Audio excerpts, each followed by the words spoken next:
Yo, what is going on, guys? So today has actually been a very gloomy day. It's been raining all of last night and all of this morning, but I'm not gonna let a little bit of rain stop me from shooting this next video. Lately, my car has been throwing an O2 sensor fault code for Bank 2 Sensor 1. Bank 2 Sensor 1 is one of the O2 sensors that is actually under the hood. So basically what I went ahead and did is I placed an order for a brand new O2 sensor.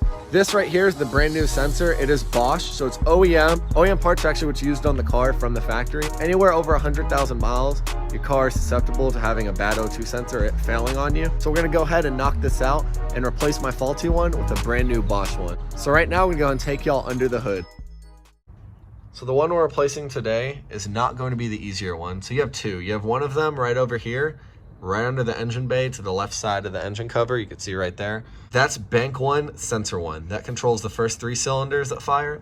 The one we're going to be doing is under this plating right here. I don't know if you can see the wires. I don't know if you'll see the wires in the back right over there, but it basically goes under this little mounting plate, and there's another O2 sensor right there. It's not hard to replace, it's just a little bit more difficult. So that's the one we're going to be replacing, and we're going to go ahead and hop right in. All right, so the first thing you want to do for this job, go ahead and glove up. If your engine is warm, go ahead and just let it sit overnight. The engine get very hot and you can burn yourself. After you're gloved up, you want to go ahead and start by removing all this cowling right here. So we're going to start off with this little one over here. And with this, it'll just have a little clip in the back that you pop off and a little clip right here in the front. Go ahead and store that off to the side. And now we're going to come around over to the other side. Same thing, one clip in the back, one clip in the front. Now we're going to go ahead and move the cabin air filter. It's held on by 4 8mm bolts. So you have 1, 2, 3, and 4 on the other side over there. All right, after that, go ahead and disconnect your electrical connector right over here. It's just one little push clip and pull it off.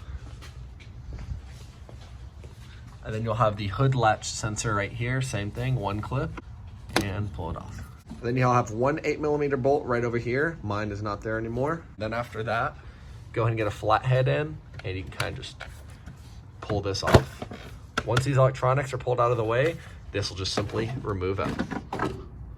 So now from here, you see how much better access we have to go remove this engine cover. So I actually prefer not to keep the back one on, just because if you ever have to do any DIY work, if you have to do all of this just to remove this engine cover, this takes a lot more time. So I keep that one off, but there's 1, 2, and 3. Another little pro tip is keep these only hand tightened, don't torque them down. You can damage your valve cover, and on top of that, if you ever have to do quick engine work on your coils or spark plugs, you don't want to be on the side of the road having to need all these tools. So once that's removed, go ahead and put it off to the side. Now from here, you can remove your engine cover.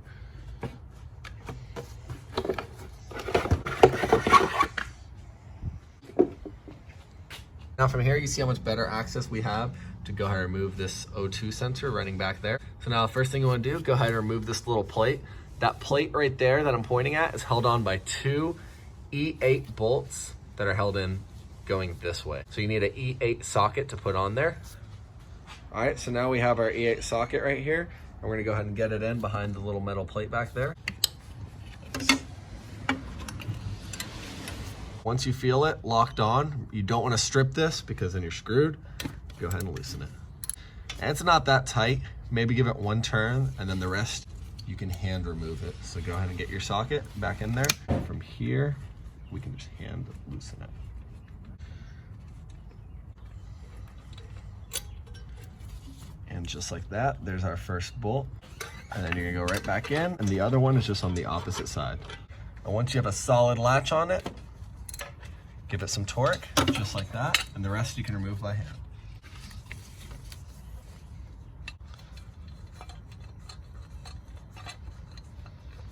Once you have that bolt removed, you can go ahead and grab this middle plate, pull it out with. And just like that, it is removed. You can actually now see the O2 sensor that we have to remove right back in there. All right, for this next portion, you need a very specific tool.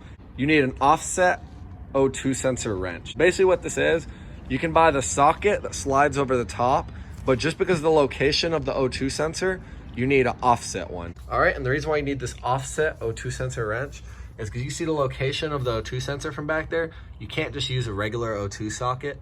It's not going to fit on correctly. So what this does right here is it has this groove right here where the O2 sensor cable slides in, and from there you can slide this down to the O2 sensor and actually remove it. Slide this onto the cable. right, just like that. So now you can see it's on just like that. And this is why you need an offset one. Go ahead and, that easy. Gosh, I did not expect that. I'm gonna go ahead and loosen it.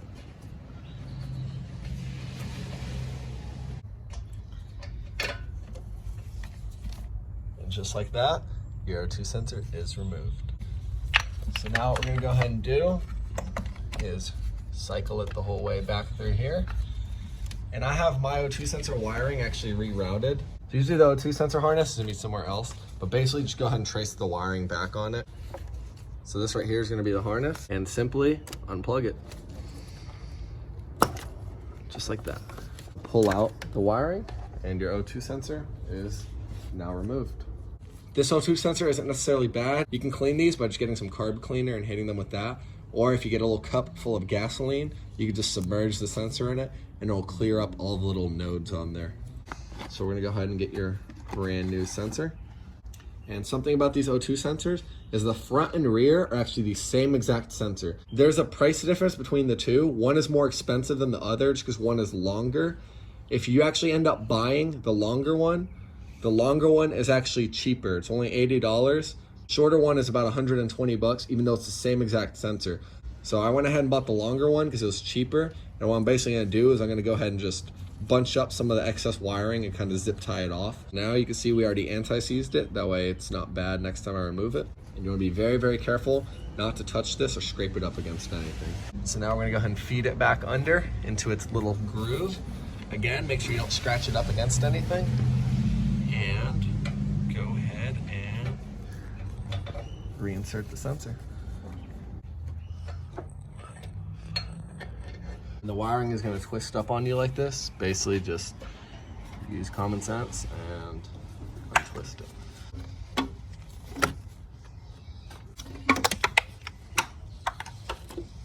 Twist all this wiring to extend the longevity of the O2 sensor to where it's nice and straight.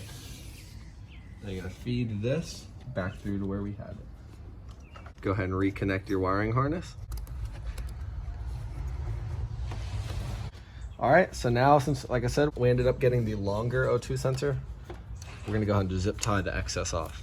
And you can get the proper short one, but like I said, it's the same exact sensor. It saves you 40 bucks.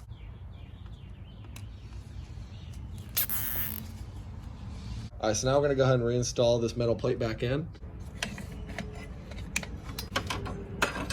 So now you wanna go ahead and get your E8 bolt. And after you go ahead and resituate your little mounting plate, go ahead and start to tighten it. Now once you go ahead and have that metal plate on, you should reverse your steps. Go ahead and reinstall the shroud that goes right back over top. Put this back on. And your temperature sensor is going to be on the left. Your hood latch sensor is going to be on the right. And once you have it on, go ahead and reinstall your little rubber connectors.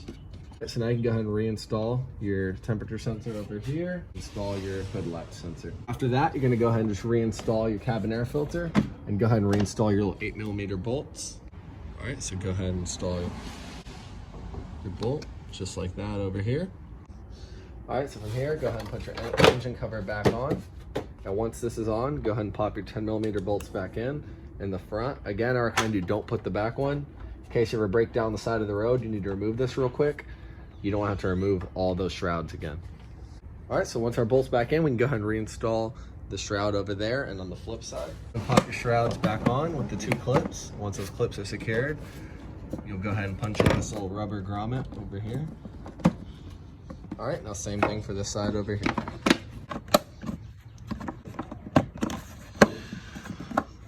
All right, so once those clips are reinstalled, we can go ahead and connect our electrical connectors over here. And it'll just slide on just like that.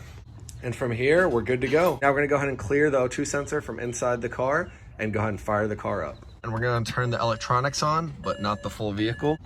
And we're gonna go ahead and connect our BMW code scanner. This right here is my Foxhole scanner. It actually has a lot of input capabilities. So this thing has saved me so many times I can't even count. You can access basically every single bit of diagnostics in the vehicle. You can reset Valvetronics, the transmission, the engine. You can read specific manufacturer codes. It basically does it all. We're gonna go ahead, go to our module, and we're gonna go ahead and erase all my O2 sensor codes. So module 2 is complete. Go ahead and knock out module 1, erase codes. And now we're gonna go ahead and turn the car on. And if it hiccups a little bit at the beginning, don't get worried. All right, now we're gonna go ahead and turn my car on.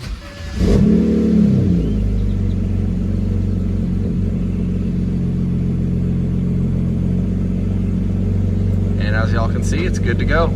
Guys, that's how you place your O2 sensor on any BMW with the N52 motor. As y'all can see, it's really not that hard. It's just a little bit of a process. Just remove your shroud, remove your engine cover, and there's that little metal bracket. It's actually super easy. Saves y'all a ton of money rather than you take it to a shop that rips you off or taking it to BMW. Charge you $600, $700, $800. I knocked out the entire job for $80. From here, I'm just gonna go ahead and drive my car around over the next few days. The gas mileage should improve.